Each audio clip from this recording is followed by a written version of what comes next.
বুধবার রাজ্যের নির্বাচন দপ্তর থেকে রাজ্যের ত্রিস্তর পঞ্চায়েত নির্বাচন ঘোষণা করা হয়। আর 24 ঘন্টা পার হতে না হতে নির্বাচনকে সামনে রেখে বৃহস্পতিবার গোমতী জেলার চেপানিয়া আরডি ব্লকে কংগ্রেস দলের দুজন কর্মী শাসক দলের কর্মীদের দ্বারা আক্রান্ত হবার খবর পাওয়া মাত্রই গোমতী জেলার কংগ্রেস দলের সভাপতি টিটন পালের নেতৃত্বে যুবকরা রাধাকিশোরপুর থানায় এসে বিক্ষোভ প্রদর্শন করতে থাকে। দাবি ওঠে, যারা কংগ্রেস দলের কর্মী তাদের আক্রমণ করছে, যারা তাদের গ্রেপ্তার করতে হবে। পরে সাংবাদিকদের সামনে টিটন পাল বলেন, গতকাল ত্রিস্তর পঞ্চায়েত নির্বাচন ঘোষণা হয়েছে। আর আজই উদয়পুর গোমতী জেলার কংগ্রেস দলের সাধারণ সম্পাদক উত্তম পাল এবং প্রশান্ত নন্দী উদয়পুর চেপানিয়া আরডি ব্লকে গিয়েছিল নির্বাচনের ফর্ম আনার জন্য। সেখানে শাসক দলের বেশ কিছু কর্মী তাদেরকে আক্রমণ করেছে। এজন্য দলীয় কর্মীরা থানায় এসে বিক্ষোভ কর্মসূচিতে অংশগ্রহণ করছে। দাবি জানানো হয়, অবিলম্বে শাসক দলের বিজেপি যারা কংগ্রেস দলের কর্মীদের আক্রমণ করছে তাদের উপযুক্ত শাস্তির দাবির। যারা নির্বাচনে মানুষের ভোটাধিকার হরণ করে মানুষের ভোট দিতে দেয় না, তারা চেপানিয়া ব্লকের সামনে সেখানে গ্যাদারিং করেছে। সেই খবর পেয়ে আমি সাথে সাথে মাননীয় জেলা শাসককে আমি ফোন করেছিলাম। জেলা শাসক নেই, সহকারী জেলা শাসকের সাথে আমরা দুইবার সেখানে কথা হয়েছে।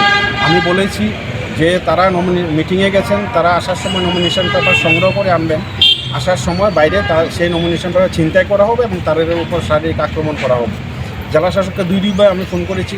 মাননীয় থানার ওসি সাহেবের সাথে দুইবার সেখানে কথা বলেছি।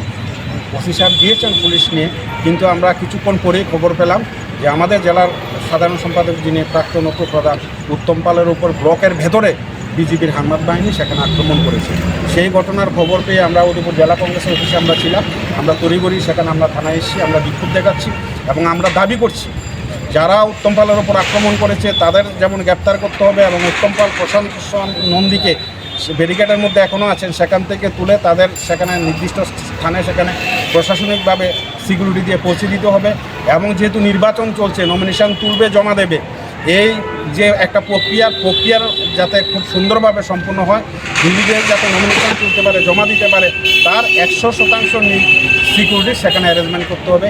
এই দাবি নিয়ে আমরা এখানে বিক্ষোভ করছি। মূলত কজনের নামে মামলা করা হয়েছে? মামলা এখনও আমরা করিনি। আমাদের সেখানে নেতৃত্ব এখনও সেখানে ব্লকে ব্যারিকেডের মধ্যে আছেন। আমরা দাবি করছি যে পুলিশ প্রশাসনের উদ্যোগে তাদেরকে সেখান থেকে নিয়ে আসার জন্য আমরা সেখানে অপেক্ষা করছি।